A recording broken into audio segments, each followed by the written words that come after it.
we are for the 17th time. This time I will promise you I will try to get it right. Welcome. It's great to see you all got here. I trust your 250 Marsh Tacky steeds got you here with a good ride. And I hope you left all your flintlocks locked in your vehicles. We do thank you for coming, folks.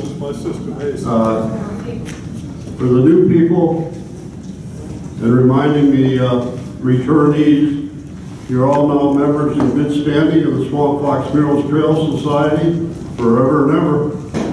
We thank you for helping make the murals possible, and we are very happy to have a new mural with 2 panels on the side of the Piggly Wiggly store on the west wall. We've wanted that wall for a long time, and the manager, Terry Rogers, I don't see Terry, he'll be here later, I guess, made that possible for us. Enjoy and share with each other. Maybe it's really short this afternoon on question and answer times because we put in an extra speaker's block, and that's being shared by 2 people, both of whom tend to wax on and on. But they both promised me that, you know, if we throw cold water on it, we will quit. Please enjoy the displays in the back, particularly the ones that are selling things under the windows over there. Stop and see if there's something you can't live without. And speaking of living without, the table by the door back in this corner is sort of a take, leave, or trade table. There's nobody involved on it. If you see something you want to take off the table and you just really think you have to leave some money, you'll find a donation jar over on the food counter. So anyway, anything that's on the table, if you can use it, please carry it away. If you brought something that you want somebody else to have, if they would like to have it, just leave it on the table. Whatever's on the table when we close up will go to the Second Chance Animal store for sale. The murals, this event is our main fundraiser for the murals, and as I said, we just got our 30th and 31st panels painted. We also have this Marion statue, the one that you see outside the school, and we have a large brass plaque that talks about the exploits of Francis Marion. I think there's already 2 authors out there with their books, and I know they'd be glad to let you have one for a small price, and they'll throw in their signature for free. And Charles Braxley's still on the road, I guess. When he comes, congratulate him. He has been made the chairman of the state's bicentennial and a half commission, and that's a great thing.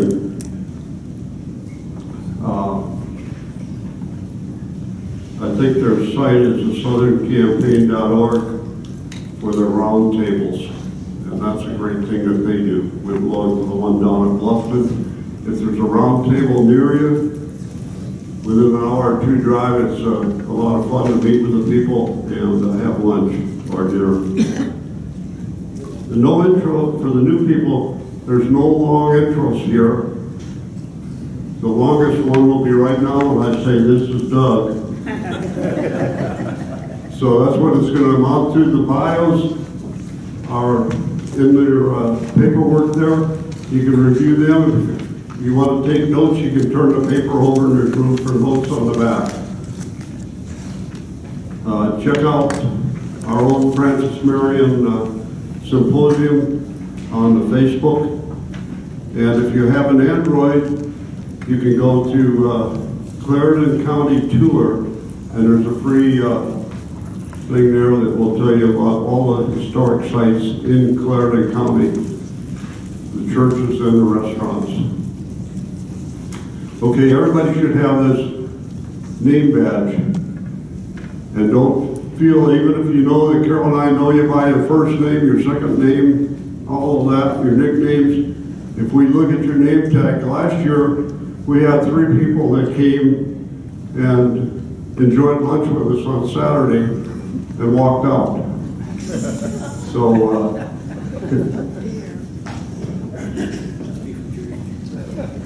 let's see. Any questions, ask at the breaks? Okay, the important thing for the new folks, if you go out these doors, turn right, go out the next doors, turn left or right, and look on the walls, you'll see your restroom signs. If there's a massive emergency like an earthquake or something like that, out these doors, right opposite these doors, there's a door to the outside. Go through the kitchen door to go outside. Go through these doors. You have to go up that way is the fastest way. If it's an earthquake, go this way because that's too much class that way. Let's see. Oh, thank our sponsors. I'll be putting up the program as always. You'll see who they are. And if you really get looking closely at the brochures that we gave you, the booklets, the sponsors got one picture on theirs, the speakers got another one, and the rest of the folks have another picture. They're all off of our new mural. We have added something this year, which is called the Ambassador, the Francis Marion Symposium Ambassador of the Year. And the way it came about is there's a County Chamber of Commerce Ambassador of the Year that Carol and I have sponsored, and we thought, well, we ought to do that for the symposium. So we're doing that, and I'll talk more about it after Doug entertains you. And one thing, though, that we all need to remember is, as Chris Wager said, in the British textbooks, it says, we lost the war in the South. So then, why don't the Americans say, we won the war in the South? Why do they say they won it at Valley Forge or someplace up there? Okay. Again, the take, leave, or trade table is there for you. And that's enough for me right now. Anybody ask me questions, so I'll get back to you later. Thank you.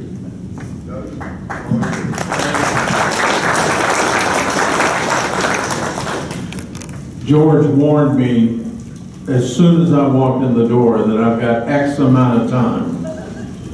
I said, George, I'm not afraid of you. He said, don't make me get Carol. Now what y'all couldn't see, because you were looking this way, as George was just talking, Carol was doing this. So George, you almost got a hook, buddy. You were close. As I was driving here today from Charleston on I-95, boy, there must be 25 billboards for boiled peanuts. And so it reminded me of this story that once happened to me. I've written 26 books. They're all nonfiction history, but one. One of them is sort of half cookbook, half history of South Carolina food. So it's got recipes and all in it, but it's got all the stories. Where'd she crab soup come from, Purloo, you know, all the big things that we're famous for. And so when the book came out, I got invited to a gourmet foods convention in San Francisco.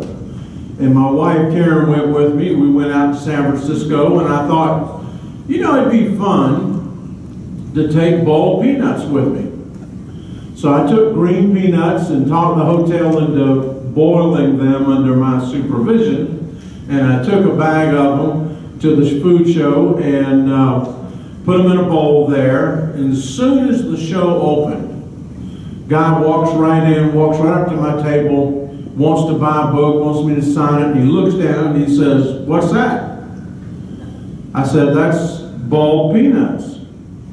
He said, I didn't realize some peanuts have hair. No, it's not bald peanuts, it's boiled peanuts. He said, well, why do you do that? I said, well, out here y'all eat roasted peanuts. In South Carolina, we eat bald peanuts. He said, well, that's crazy. So he reaches down and picks one up, and he says, it's wet from boiling. And he said, so y'all like this? Yes, sir, we love them. They're addictive. Tosses it in his mouth, starts chewing. I said, the other thing we do in South Carolina is we take them out of the shell before we eat them. I want you to know, bald peanuts were not a hit in San Francisco. So it's a pleasure to be with you again after last year.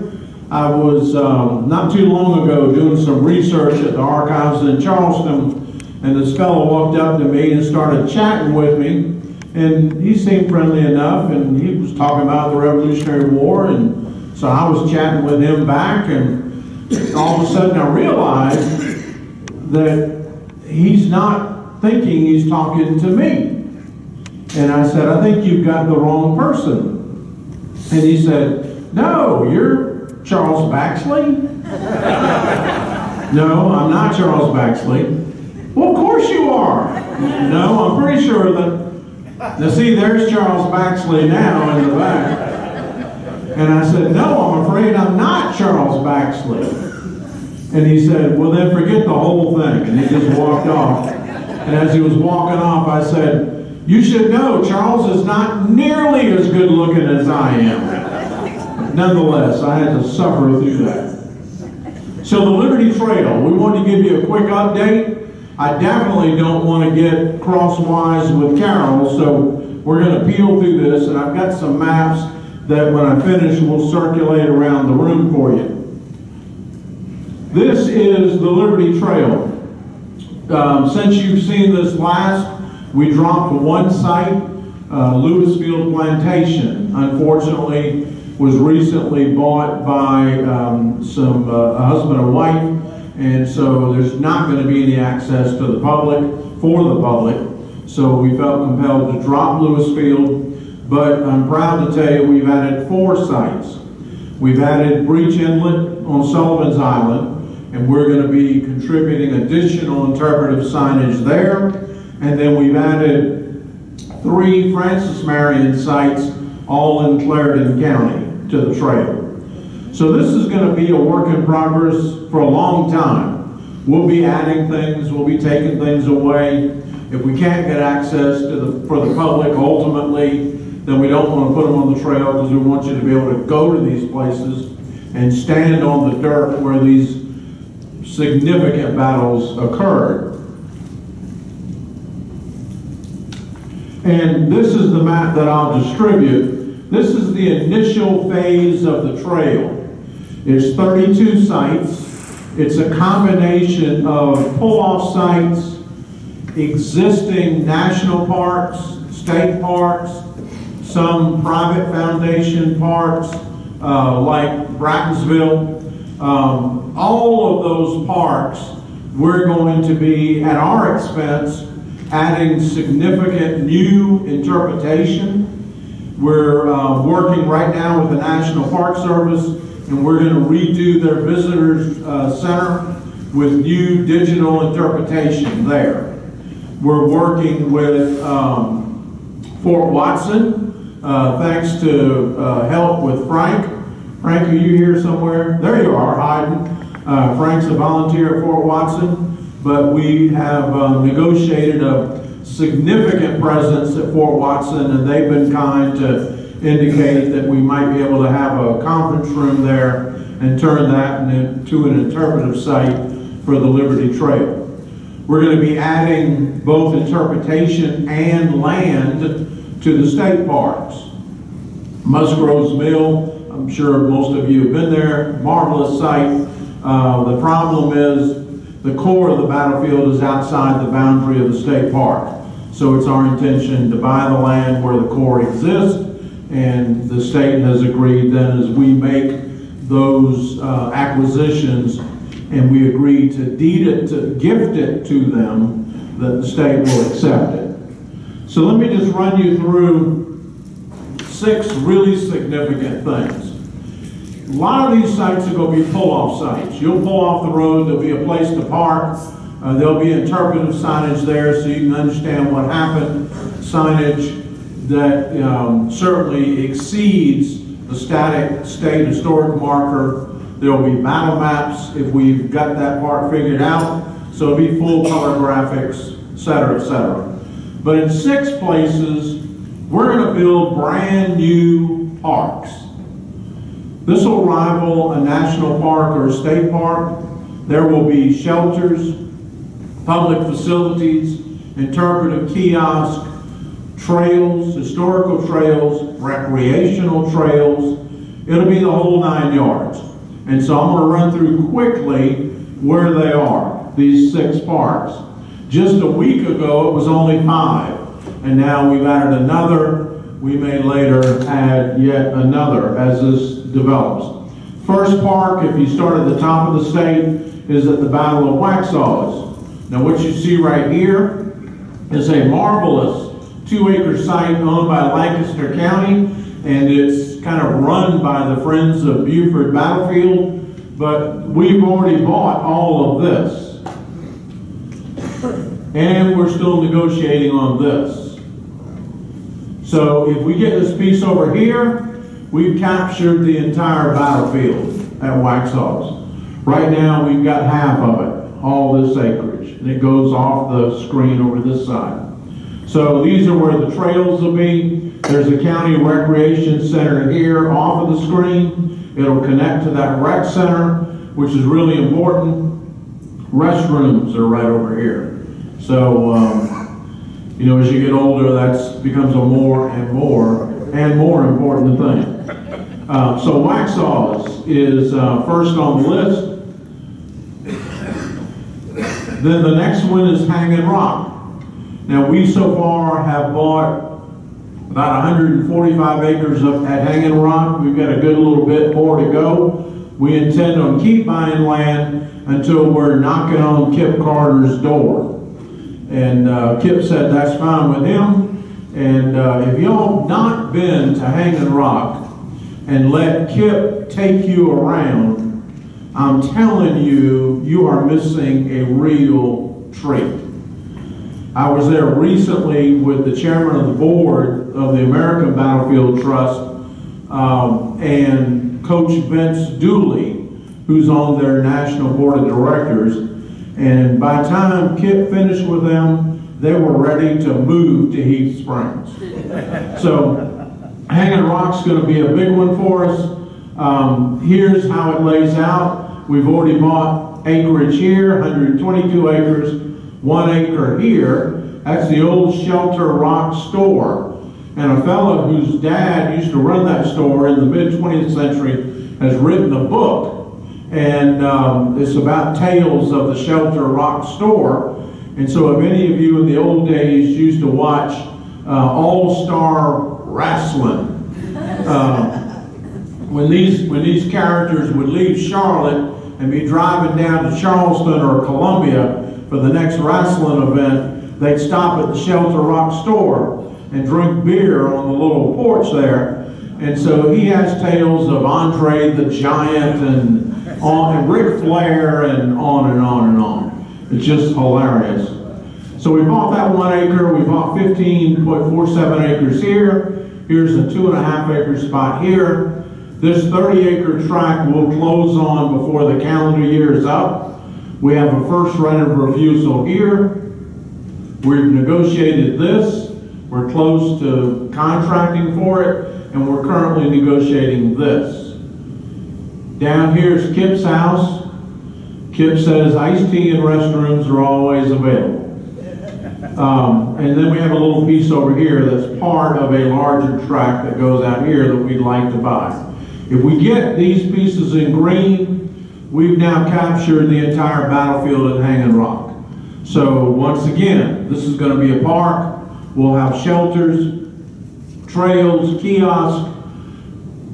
We don't necessarily like to own buildings, but we already own one really nice house here, and we're getting ready to buy a really nice house over here. And it might be one day, if we can find enough volunteer help, that we would open those on weekends with volunteer docents for people. So Hanging Rock, number 2 on the list.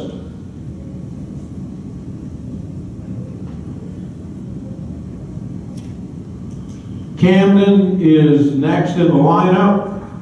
Marvelous place, of course, but has always had limited interpretation unless you're lucky enough to talk Charles or David Ruhr into taking you out there. And now Rick Wise is been their devoted understudy, and before long Rick will surpass Charles in being able to do these battlefield tours. But magnificent place, also a place where they're converting back to longleaf pine, which is a really important thing. Makes the site multi-dimensional. And so this is the acreage that's been preserved for a while, that's now been deeded to the Historic Camden Foundation. The Liberty Trail just bought this late last fall, a year ago. 292 additional acres, and that's now added to the park. This is the master plan for Camden. And so you can see how extensive it is. We've had a committee working closely with us. The night battle starts up at this end, and the battle kind of works its way through here. Of course, the battle extends to Rugeley's Mill, and then eventually all the way to Hanging Rock, which is way off the protected property. But all of that will be interpreted on this property. And so we've just recently, with the steering committee's help, completed the master plan for the Camden battlefield, and now we're pricing it out, and we're already in a capital campaign to raise money to do this. I think somehow I went too fast here.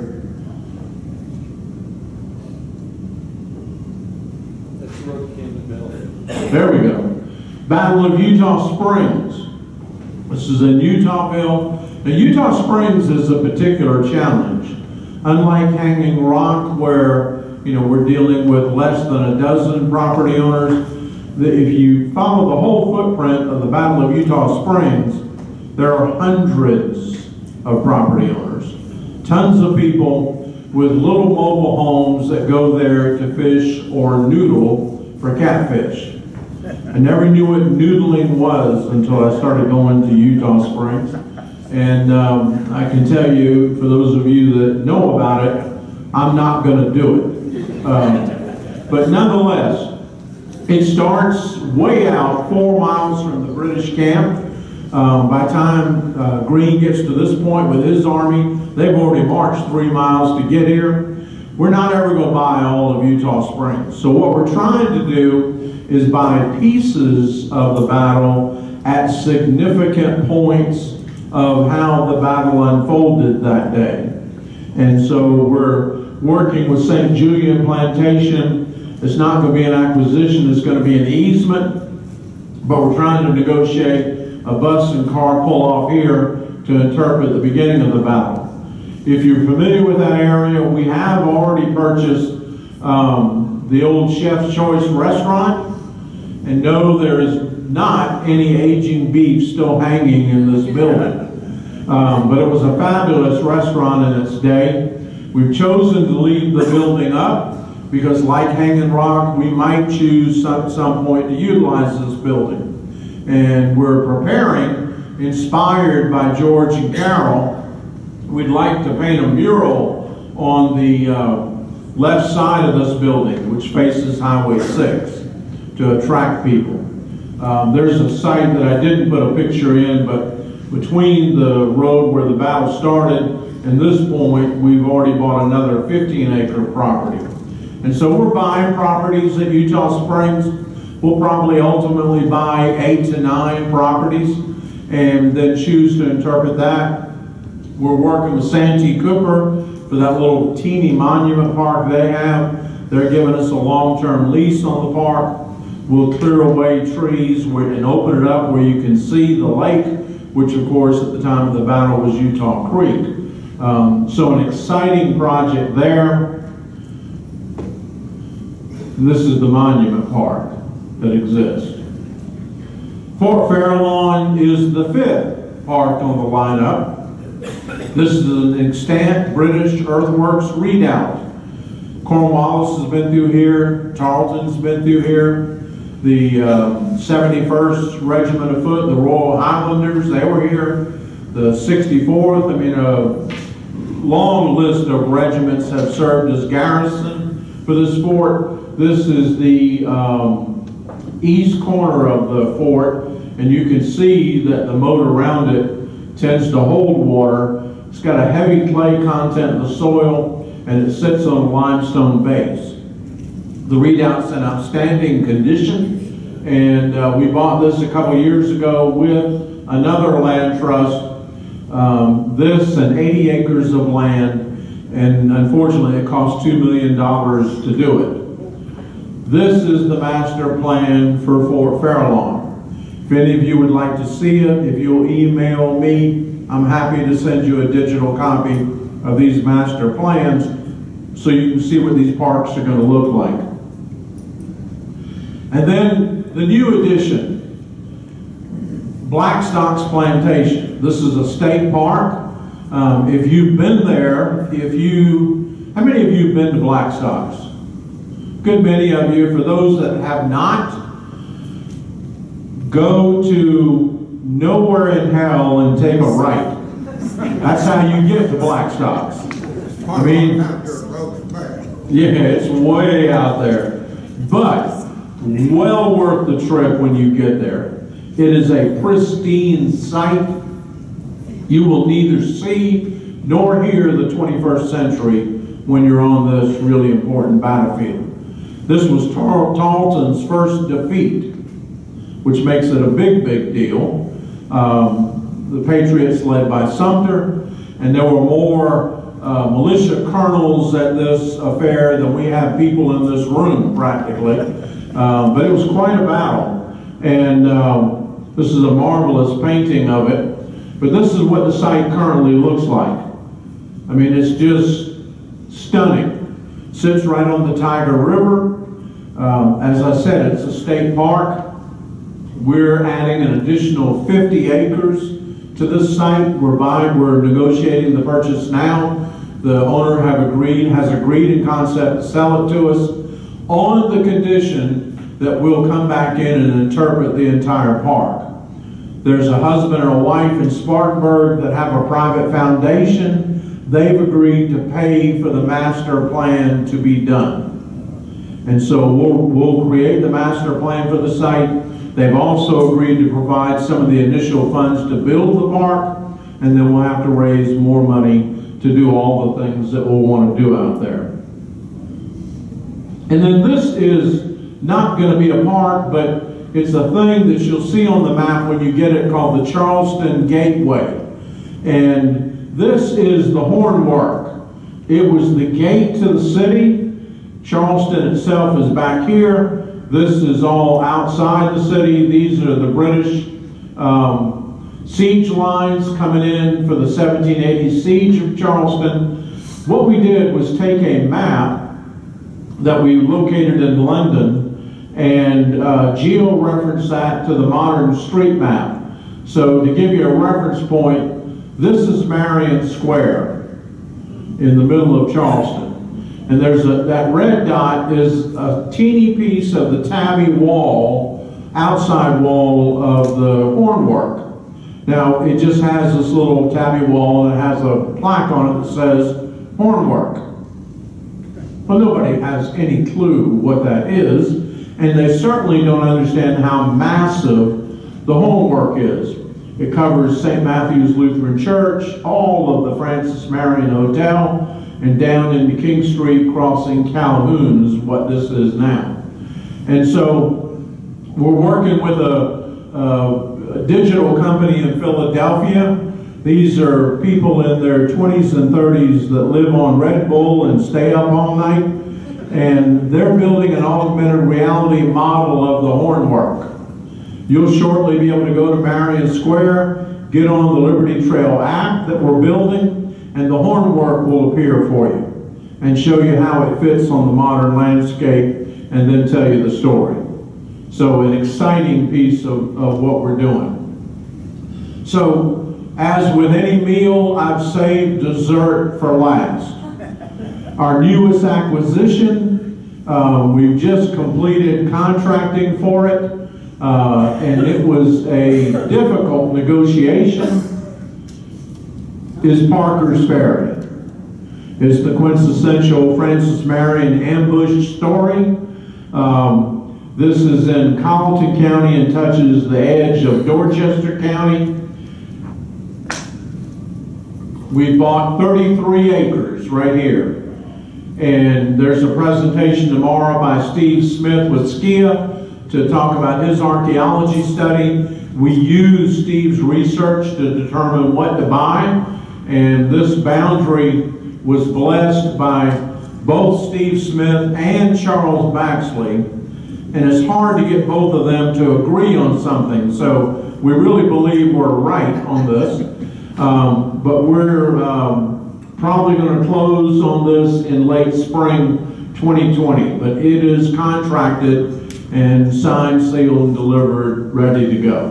Where was Marion's line on that map? It was inside this block. You have to wait till Steve Smith's report. I don't want Steve to come here and then y'all say, man, whatever, Doug's already told us that whole thing. There we go. That didn't really have anything to do with the Liberty Trail, but it seemed like a great place to stop. Thank you all so much.